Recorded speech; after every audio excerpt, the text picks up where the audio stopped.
நந்தினி வந்து கந்தமாறன் கிட்ட ஓலையை வந்து ஆதித்ய கரிகாலர் கிட்ட கொடுக்கணும் அப்படின்னு சொன்னாங்க. கந்தமாறன் இருந்துட்டு ஓலையை வாங்கி கொள்வதற்கு பதிலாக நந்தினியோட கரத்தை பிடித்து கொண்டு தங்களுக்காக எது வேணும்னாலும் செய்வேன் அப்படின்னு சொன்னாங்க. இதெல்லாம் நடந்துட்டு இருக்கிற சமயத்தில் பழுவேட்டையர் வந்து அரண்மனையிலிருந்து லதா மண்டபத்துக்கு வரும் பாதையில் விரைந்து கொண்டிருந்தாரு.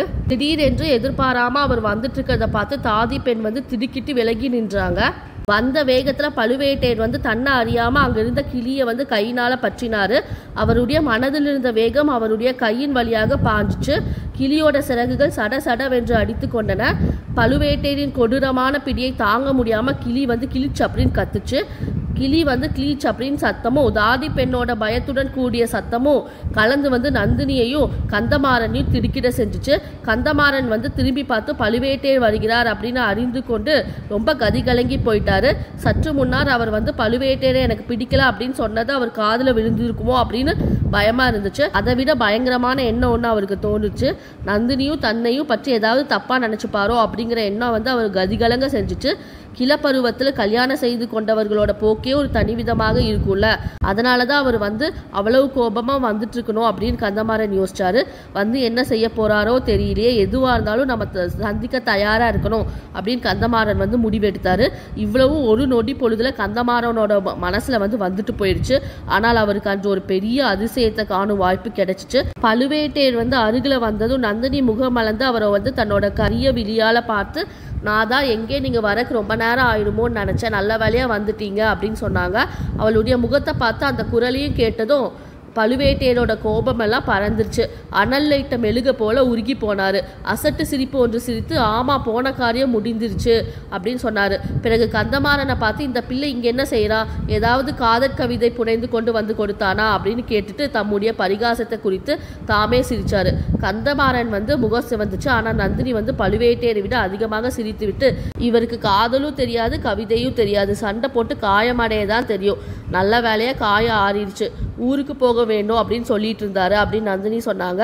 இந்த காலத்து பிள்ளைகளோட வீரத்தை என்னன்னு சொல்றது, 24 போர்களில் 64 காயங்கள் அடைந்தவர், ஆனால் ஒரு தடவையாவது படுக்கையில படுத்திருக்கனா, இவருக்கு காயம் குணமாக ஒரு பட்சத்துக்கு மேலாயிருச்சு, என் காயம் எல்லாம் மார்புலையும் தோளிலையும் தலையிலையும் முகத்திலையும் ஏற்பட்டுச்சு, இந்த பிள்ளை வந்து முதுகுல காயப்பட்டவர் அல்லவா, அதனால தான் இவ்வளோ நாள் ஆகிடுச்சு, நியாயம்தான் அப்படின்னு கூறி பரிகாச சிரிப்பு சிரிச்சாரு. கந்தமாறன் வந்து கொதித்து எழுந்து, ஐயா தாங்கள் என் தந்தையின் ஸ்தானத்தில் உள்ளவர், அதனால தான் தங்களோட பரிகாசத்தை நான் பொறுத்துக்கிட்டேன் அப்படின்னு சொன்னாரு. இல்லாட்டி என்ன செஞ்சிருப்பா அப்படின்னு பழுவேட்டையர் வந்து கேட்டு தம் உரையில் இருந்த கத்தி மேலே கையை வச்சாரு.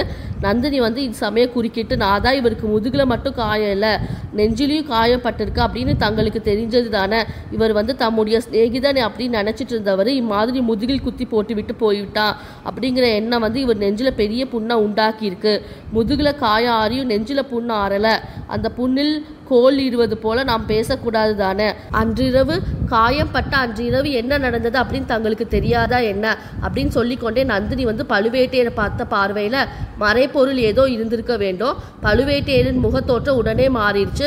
ஆமா நீ சொல்வது சரிதான், பாவம் இவன் அறியா பிள்ளை, இவர் தன்னை என்னோட நெருங்கிய சிநேகிதர், இவர் ஏதோ தெரியாதனமா கூறியதை வந்து நான் பொருட்படுத்தி இருக்க கூடாதுதான், அது கிடக்கட்டும் நந்தினி, ஒரு முக்கியமான விஷயம் சொல்வதற்காக இப்போது வந்திருக்க, அது இவருக்கு தெரிந்திருக்க வேண்டியதுதான்.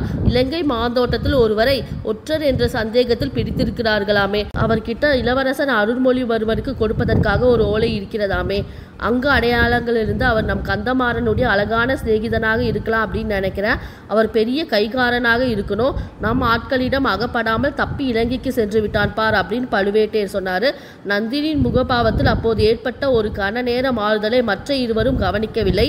அடே தப்பி சென்று விட்டானா, இலங்கைக்கே போய்விட்டானா அப்படின்னு கந்தமாறன் ஏமாற்றத்துடன் கூறினார். நாதா, அவர் தப்பி சென்றது எனக்கு ஒன்றும் அதிசயமாக தோன்றல, தங்கள் சகோதரர் இந்த கோட்டை காவலுக்கு தகுதியற்றவர் என்று நான் எத்தனை தடவை சொல்லியிருக்கேன், அவர் அனுப்பிய ஆட்களும் அப்படித்தானே இருப்பாங்க அப்படின்னு நந்தினி சொன்னாங்க. முன்னதெல்லாம் நீ இப்படி சொன்ன போது எனக்கு அதில் சரியா படலை, இப்போது எனக்கு கூட அப்படிதான் தோணுது. இன்னும் ஒரு விந்தைய கேள், மாண்டோட்டத்தில் அகப்பட்ட ஒற்றனிடம் நம் பழுவூர் லட்சணம் ஒன்று இருந்துச்சாமா, அது அவரிடம் எப்படி கிடைத்தது என்று அவர் சொல்லவில்லையா? நந்தினி வந்து ஒரு லேசா ஒரு பெருமூச்சு விட்டுட்டு, இது என்ன வேடிக்கை, பண லட்சணம் மோதிரம் அவர்கிட்ட எப்படி கிடைச்சிச்சு, தங்கள் சகோதரர் இதற்கு என்ன சொல்கிறார் அப்படின்னு கேட்டாங்க. அவர் சொல்வதை கேட்டால் உனக்கு சிரிப்பு வரும், அந்த பண லட்சணம் உன்னிடம் இருந்துதான் அவருக்கு போயிருக்க வேண்டும் அப்படின்னு சொல்றாரு அப்படின்னு சொல்லிட்டு பழுவேட்டையர் வந்து இடி இடி என்று சிரிச்சாரு. அந்த சிரிப்புல வந்து லதா மண்டபமே குலுங்கியது போல இருந்துச்சு. நந்தினியும் அவருடன் சேர்ந்து சிரித்து கொண்டே, என் மைத்துனர் இருக்கிறாரே, அவருக்கு இணையான புத்தி கூர்மை படைத்தவர் இந்த 7 உலகத்திலும் கிடையாது அப்படின்னு சொன்னாங்க. இன்னும் உன் மைத்துடன் என்ன சொல்கிறான் தெரியுமா, நல்ல வேடிக்கை, அதை நினைக்க நினைக்க எனக்கு சிரிப்பு வருது. தஞ்சை கோட்டை வாசல்ல நீ பல்லக்கில் வந்து கொண்டிருந்த போது உன்னை அந்த இந்திரஜித் வந்து சந்திச்சு பேசினானா, பிறகு இந்த அரண்மனைக்குள்ள அந்த மாயாவி வந்திருக்கிறானா, ஆகையால நீயே அவரிடம் பழுவூர் லட்சணத்தை கொடுத்திருக்க வேணுமா, அப்படி இல்லாவிட்டால் உன்னிடம் யாரோ ஒரு மந்திரவாதி அடிக்கடி வருகிறானா, அவர் மூலமாக போயிருக்க வேண்டுமா, தன்னுடைய முட்டாள்தனத்தை மறைப்பதற்காக அவர் இப்படியெல்லாம் கற்பனை செய்து உளறுகிறார், இப்படியெல்லாம் பழுவேட்டையர் சொல்லிட்டு இடி போல சிரிச்சாரு. என் மைத்துனருடைய அறிவு கூர்மையை நான் சந்தேகித்தது ரொம்ப தவறு, அவர் உலகமாக அறிவு கொழுந்து, சந்தேகமே இல்லை. ஆனால் இதெல்லாம் நீங்கள் கேட்டுக்கொண்டு சும்மா இருந்ததை நினைச்சாதான் எனக்கு வியப்பா இருக்கு அப்படின்னு நந்தினி சொன்னாங்க. அவளுடைய முகபாவம் மறுபடியும் மாறி அதில் இப்போது எள்ளும் கொள்ளும் வெடிச்சிச்சு, கண்களில் தீப்பொறி பறந்துச்சு. வீராதி வீரரும் போர்க்களத்தில் எத்தனையோ வேல்வீச்சுகளை இருமா போட தாங்கியவரான பழுவேட்டையர் வந்து நந்தினியோட சிறு கோபத்தை தாங்க முடியாம தடுமாறினாரு. அவருடைய தோற்றத்திலும் பேச்சிலும் திடீர் ஒரு தளர்ச்சி காணப்பட்டுச்சு. தேவி, நான் அதையெல்லாம் சும்மா கேட்டுக்கொண்டிருந்தேன் அப்படின்னு நினைக்கிறியா, அவருடைய கையாளாகத்தனத்தை பற்றி மிகவும் கடுமையாக பேசி அவரை அள வைத்து விட்டேன், நீ பார்த்திருந்தா அவர் பேரில் இரக்கம் அடைந்திருப்பாய் அப்படின்னு பழுவேட்டையர் சொன்னாரு. இதையெல்லாம் கேட்டுக்கொண்டிருந்த கந்தமாறன் பாடு சங்கடமாகிவிட்டது. நந்தினியிடம் அவருக்கு சிறிது பயமும் பழுவேட்டையரிடம் இரக்கமும் அவமதிப்பும் ஏற்பட்டன. இந்த மாதிரியான விவகாரத்துல சிக்கி கொள்ளாம அங்கிருந்து போய்விட விரும்பினாரு கந்தமாறன். தொண்டையை கனைத்து கொண்டு ஐயா அப்படின்னு சொன்னாரு. நந்தினி குறுக்கிட்டு, என் மைதுனருடைய சாமர்த்தியத்தை பற்றி பேசுறதுல இவரை மறந்துட்டோம், இவர் ஊருக்கு போகிறேன் அப்படின்னு சொல்றாரு, போகலாம்ல அப்படின்னு கேட்டாங்க. நன்றாக போகட்டும், இத்தனை நாள் இவர் வந்து இங்கே தங்கியிருந்ததே இவருடைய தந்தைக்கு வந்து கவலையை கொடுத்துருக்கோம் அப்படின்னு பழுவேட்டையர் சொல்ல, இவரிடம் ஒரு ஓலையை கொடுத்து அனுப்ப விரும்புகிறேன், கொடுக்கலாமா அப்படின்னு நந்தினி கேட்டாங்க. ஓலையா, யாருக்கு அப்படின்னு பழுவேட்டையர் கேட்டார். காஞ்சியில் உள்ள இளவரசருக்கு அப்படின்னு நந்தினி சொன்னாங்க. பழுவேட்டையர் வந்து நந்தினியையும் கந்தமாறனையும் சந்தேக கண்ணால் பார்த்து, இளவரசருக்கு ஓலையா, நீயா எழுதுகிற, எதற்கு அப்படின்னு கேட்டாரு. இளைய பிராட்டி தம்பிக்கு ஓலை எழுதி இவர் சிநேகிதரிடம் அனுப்பியிருக்கிறார்.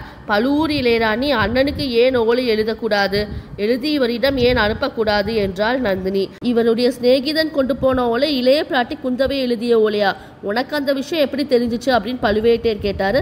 பின்ன எதற்காக என்னிடம் மந்திரவாதி வந்து அடிக்கடி வராராமா, அவர் மந்திரத்தின் மூலமாக தான் தெரிஞ்சிச்சு.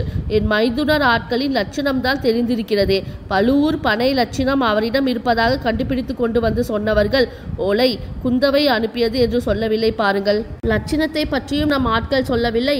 அன்பில் பிரம்மராயர் ராமேஸ்வரம் போய்விட்டு திரும்பி வந்திருக்கிறார், அவர் கொண்டு வந்த செய்தி அப்படின்னு பழுவேட்டையர் சொல்ல, அந்த பிராமணனாவது குந்தவை தேவியின் ஓலையை பற்றி தங்களிடம் சொன்னாரா அப்படின்னு நந்தினி கேட்க, இல்லை அப்படின்னு பழுவேட்டையர் சொன்னார்.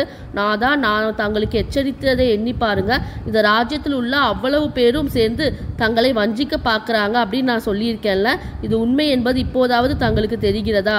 மந்திரவாதி சொன்னதை மட்டும் நான் நம்பி விடலை. கோடிக்கரையில் சிறைப்படுத்தி கொண்டு வந்த வைத்தியர் மகனையும் அழைத்து வர செய்து விசாரித்தா, அவரும் அதை உறுதிப்படுத்தினா. இளைய பிராட்டி தன் தம்பிக்கு ஓலை அனுப்பியதாக சொன்னா அப்படின்னு நந்தினி சொன்னாங்க.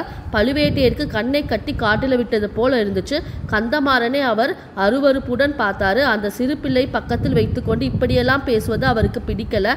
இதை குறிப்பினால் உணர்ந்த நந்தினி, நம்முடைய கதை இருக்கவே இருக்கிறது, இவருடைய பிரயாணம் ஏன் தாமதிக்கணும் அப்படின்னு கூறிட்டு கந்தமாறனை பார்த்து, ஐயா, காஞ்சி இளவரசரிடம் இந்த ஓலையை நேரே கொண்டு போய் கொடுக்க வேண்டும், கொடுத்துவிட்டு அவர் மறு ஓலை கொடுத்தால் சர்வ ஜாக்கிரதையாக அனுப்பி வைக்க வேண்டும், தங்களுடைய கடம்பூர் மாளிகைக்கு இளவரசரை அழைப்பதற்கு மறந்துவிட வேண்டாம் அப்படின்னு சொன்னாரு. என் தந்தையிடம் என்ன சொல்ல, இது பழுவூர் மன்னரின் விருப்பம் என்று சொல்லலாம் அல்லவா அப்படின்னு கந்தமாறன் சற்று தயக்கத்துடன் கேட்டாரு. தாராளமா சொல்லலாம், என்னுடைய விருப்பம் தான் பழுவூர் மன்னரோட விருப்பமோ. நான் சொல்வது சரிதானா அப்படின்னு நந்தினி கேட்டாங்க. ஆமாம் ஆமாம் அப்படின்னு பழுவேட்டையர் தலையை அசைத்தாரு. அவருக்கு ஒன்றுமே புரியலை, தலை கிறுகிறுத்துச்சு. நந்தினியை எதிர்த்து பேசவும் அவரால் முடியலை. கந்தமாறன் சென்ற பிறகு நந்தினி பழுவேட்டையர் மீது காந்த கண்களை செலுத்தி கொஞ்சம் கிளியின் குரல்ல, நாதா, என்னிடம் தங்களுடைய நம்பிக்கை குறைந்து விட்டதாக தோன்றுது. என் மைதுனருடைய துர்போதனை ஜெயிச்சு விட்டது போல தெரியுது அப்படின்னு சொன்னாங்க. ஒரு நாளும் இல்லை நந்தினி, என் கையில் பிடித்த வேலும் அறையில் செருகிய வாளிலும் எனக்கு நம்பிக்கை குறைந்தாலும் உன்னிடம் நம்பிக்கை குறையாது. வீர சொர்க்கத்தில் நான் நம்பிக்கை இழந்தாலும் உன் வார்த்தையில் நான் நம்பிக்கை இழக்க மாட்டேன் அப்படின்னு சொன்னார். இது உண்மை அப்படின்னா அந்த சிறு பிள்ளையை வைத்துக்கொண்டு என்னிடம் அவ்வளவு கேள்வி கேட்டீர்களே, ஏன்? எனக்கு அவமானமாக இருந்துச்சு அப்படின்னு நந்தினி கூறியப்ப நந்தினியோட கண்கள்லேருந்து கண்ணீர் பெருக தொடங்குச்சு. பழுவேட்டையர் துடித்து போனார். வேண்டாம் என் கண்ணை, இப்படி என்னை தண்டிக்க வேண்டாம் அப்படின்னு சொல்லிட்டு நந்தினியோட கண்களில் பெருகிய கண்ணீரை துடைத்து சமாதானம் செஞ்சார். ஆயினும் உன்னுடைய காரியங்கள் சில எனக்கு அர்த்தமாகல. என்னது, ஏது, எதற்கு என்று கேட்க எனக்கு உரிமை இல்லையா அப்படின்னாரு. கேட்பதற்கு தங்களுக்கு உரிமை உண்டு, சொல்வதற்கும் எனக்கு உரிமை உண்டு. யார் இல்லை அப்படின்னு சொன்னாங்க? அந்நியர்கள் முன்னால் கேட்க வேண்டாம் அப்படின்னு தான் சொன்னேன். என்ன வேண்டுமோ இப்போது கேளுங்கள் அப்படின்னு நந்தினி சொன்னாங்க. ஆதித்ய கரிகாலருக்கு நீ எதற்காக ஓலை கொடுத்து அனுப்புகிறாய்? கடம்பூர் மாளிகைக்கு எதற்காக அவரை அழைக்க சொல்கிறாய்? அவர் அல்லவா நம்முடைய யோசனை நிறைவேறுவதற்கு முதல் எதிரி அப்படின்னு பழுவேட்டையர் கேட்க, இல்லை, ஆதித்ய கரிகாலர் நம் முதல் விரோதி இல்லை. அந்த பழையாறை பெண் பாம்பு தான் நம் முதல் விரோதி. அவளை எதற்காக நாம் அரண்மனைக்கு நான் அழைத்தேன்? அதற்காக தான் ஆதித்ய கரிகாலரையும் கடம்பூருக்கு அழைக்க சொல்லியிருக்கேன். நான் அடிக்கடி சொல்லி வந்திருப்பதை இப்போது ஞாபகப்படுத்திக் கொள்ளுங்கள். இளைய பிராட்டி தன்னோட மனசுக்குள்ள ஏதோ ஒரு யோசனை வச்சுட்டு இருக்கா அப்படின்னு நான் சொல்லிட்டே இருந்தேன்ல, அது என்னன்னு இப்ப கண்டுபிடிச்சிட்டேன். மற்ற எல்லாத்தையும் விளக்கிட்டு அவருடைய இளைய சகோதரர் அருள்மொழிவர்மரை தஞ்சை சிம்மாசனத்தில் ஏற்றி வைக்க அவள் நிர்மாணிச்சுட்டா. அதற்காக தான் அவள் இலங்கைக்கு தூதனை அனுப்பியிருக்கா. அதற்காக தான் இப்போது தஞ்சைக்கு வந்திருக்கா.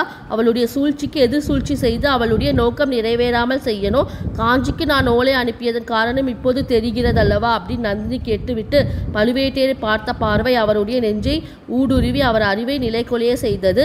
ஒன்றும் தெரியாவிட்டாலும் ஆம் தெரிகிறது என்று குளறினார் அந்த வீரக்கிழவர். நாதா, தாங்கள் முன்னோர்களும் புரிந்த அரும் பெரும் வீர செயல்களிலே இன்று இந்த சோழ சாம்ராஜ்யம் இவ்வளவு பல்கி பரவி இருக்கிறது. இந்த தஞ்சைபுரியின் தங்க சிம்மாசனத்தில் ஒரு நாளாவது தங்களை ஏற்றி வைத்து பார்க்கும் வரையில் இந்த பாவியின் கண்கள் இரவிலும் பகலும் தூங்கப் போவதில்லை. அதற்குள் எந்த விதத்திலாவது தங்களுக்கு என் பேரில் சந்தேகம் ஏற்படும் பட்சத்தில் தங்கள் ஒரே வாளினால் என்னை ஒரே வெட்டாக வெட்டி கொன்று விடுங்கள் அப்படின்னு நந்தினி சொன்னாங்க. என் கண்ணே, இத்தகைய கருண கொடூர மொழியை சொல்லி என்னை சித்திரவதை செய்யாதே அப்படின்னு பெரிய பழுவேட்டையர் சொன்னார். இந்த சேனல் பிடிச்சிருந்தா லைக் பண்ணுங்கள், ஷேர் பண்ணுங்கள், சப்ஸ்கிரைப் பண்ணுங்கள். நீங்கள் இந்த சேனலை சப்ஸ்கிரைப் பண்ண ஸ்க்ரீனில் வர வீங்க ஐக்கானை கிளிக் பண்ணுங்கள். அடுத்து என்ன நடந்தது என்பதை பற்றி அடுத்த வீடியோவில் பார்ப்போம். ஒவ்வொரு வாரமும் திங்கட்கிழமை பொன்னியின் செல்வன் கதை நம் சேனலில் போடப்படும். அனைவரும் பார்க்கும்படி கேட்டுக்கொள்கிறேன். நன்றி.